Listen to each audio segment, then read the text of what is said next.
StockPulse back here at Sprott Resource Symposium. I've got Brent Cook from Exploration Insights. Brent, good to see you. Thank you. How are you doing? I'm doing good, thank you. Bad day in gold yesterday. I know you're here. Obviously, discoveries are always hard to come by. What are you learning here?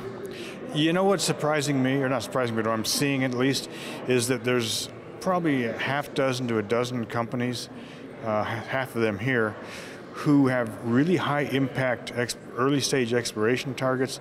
They've got the cash to drill them, and the stocks are relatively cheap in the sense that your risk to reward now is pretty good on these companies. And I think, you know, despite what the gold's doing or the market's doing, anyone that finds an economic deposit right now is going to get a premium when it gets bought out. And that's what we do at Exploration Insights.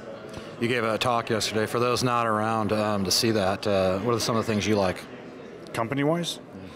I'm not going to give you all of them, but I will give, there's one that just spun out of a company called Almadex called Azucar. They've got 19 million bucks came in via Newcrest in this new spin-out, which valued the total company 100 million.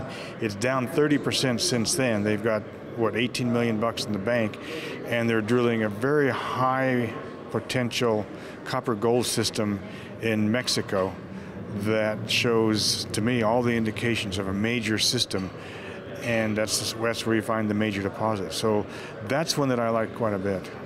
So we're obviously out bargain hunting here too. What's in your guys' model? You're obviously in Joe. You can't really take into consideration share price. I guess you're looking at structures and what can go the distance. But right now, what's your advice to an investor in this sector in these conditions here? What are they looking for?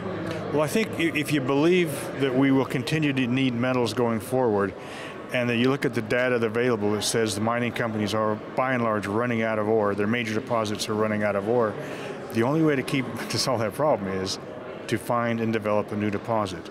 So, although it's tough right now, this is when you make money, by being extremely careful, a lot of due diligence on, you know, companies that have the potential and the ability and the financial strength to make a discovery. So be convicted, do your due diligence, and buy the dips, and don't worry where the stock's at now, and we'll recover. And obviously, yeah, I think so. I'm looking at, you know, adding to some positions over the summer. It looks like it's going to be a bad summer, but you know, you can't sell high if you don't buy low, and that's hardest thing, is always buying low. Pretty upbeat here, or it doesn't really? It's reasonably upbeat. It's a bit slower than last year, but has to be expected. All right, Brent Cook, you got one company out of him, so I appreciate that, Brent. Thank you. That was good. All right.